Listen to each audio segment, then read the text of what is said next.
3 commitments that a Christian can make as he enters into the new year. ఒక క్రైస్తవుడు నూతన సంవత్సరంలో ప్రవేశిస్తుండగా తీసుకోవాల్సిన 3 నిర్ణయాల కోసం మాట్లాడా. You have a choice to make these 3 commitments. ఈ 3 నిర్ణయాలు తీసుకోవడానికి నీకు ఒక ఎంపిక ఉండాలి. I didn't say you have to or you must. I give you a choice.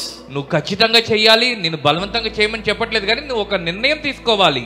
If you take these 3 commitments into your hand and go through till the end of this year, then you will see great change in your life. నీ జీవితంలో ఈ 3 నిర్ణయాలు తీసుకుని వాటిని ఆచరిస్తే ఈ సంవత్సరపు చివరిలో గొప్ప మార్పును చూస్తావు. The first commitment, మొదటి నిర్ణయం, commit yourself to forget your failures in the past. గతంలో నీ జీవితంలో వచ్చిన ఓటమిని మర్చిపోవడానికి నువ్వు తీర్మానం తీసుకో. It is 2 Corinthians chapter 5 verse 17. 2 కొరింథీయులకు రాసిన పత్రిక 5వ అధ్యాయం 17వ వచనం. Let's read it. చదువుదాము. Therefore, if any man be in Christ, he is a new creature. Old things are passed away, behold, all things are become new. కాగా ఎవడైనను క్రీస్తు యేసునందు ఉన్న యెడల వాడు నూతన సృష్టి, పాతవన్నీ గతించెను, ఇదిగో సమస్తము క్రొత్తదాయెను. When you become a Christian, the things that were there in your past, all those sins, all those troubles, all those problems have been removed. నువ్వు క్రైస్తవుడుగా ఉంటే నీ గతంలో ఉన్న పాపము, ద్వేషము లేదా సమస్యలన్నీ తొలగిపోయాయి.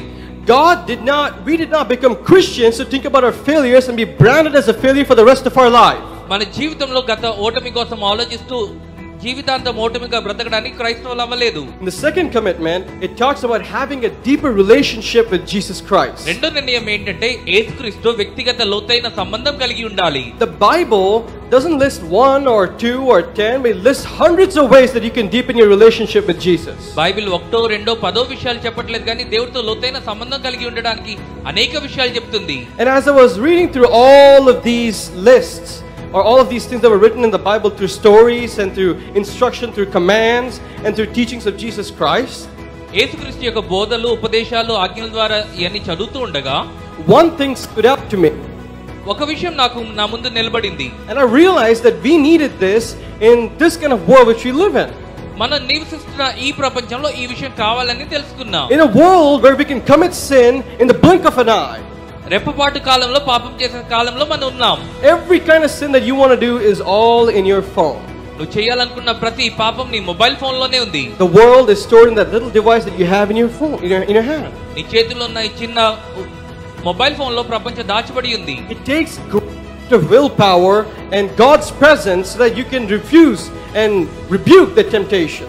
ఈ శోధనను జయించడానికి నీకు స్వచిత్తం ఉండాలి, దేవుని శక్తి కృప కూడా కావాలి. Christians who are righteous, who believe in God's word, who follow God's word, who pray and read the Bible diligently. నీతిమంతులైన క్రైస్తవులు ఎవరైతే వాక్యాన్ని శ్రద్ధగా చదివి ప్రార్థనలో పరిశుద్ధంగా జీవిస్తారో, when you make friends with them, you start to create a community. వాళ్ళతో నువ్వు సహవాసం కలిగి ఉన్నప్పుడు సమూహంగా ఉంటావు. A community of people who have faith in God. దేవుని యందు విశ్వాసం ఉన్న గొప్ప సమూహము. And when you create this kind of a community, then Holy Spirit will descend upon you. ఇలాంటి సమూహంతో నువ్వు సహవాసం కలిగినప్పుడు పరిశుద్ధాత్మ దేవుడు నీ మీదకి వస్తారు. The Bible actually talks about this. Bible గ్రంథం ఈ విషయం కోసం మాట్లాడుతుంది. The more you talk to people who know about God, the more your knowledge about God increases. దేవుని ఎరిగిన ప్రజలతో ఎక్కువగా మాట్లాడుతుంటే దేవుని గురించిన జ్ఞానం పెరుగుతుంది. The more your knowledge increases about God, the deeper you know about God's mind and God's heart. దేవుని గురించిన జ్ఞానం నీకు పెరుగుతున్నప్పుడు దేవుని యొక్క హృదయము, మనసు నీకు మరింత లోతుగా అర్థమవుతాది. And then your relationship is going to get deeper and deeper with Jesus, and then you're going to start doing things that make him happy.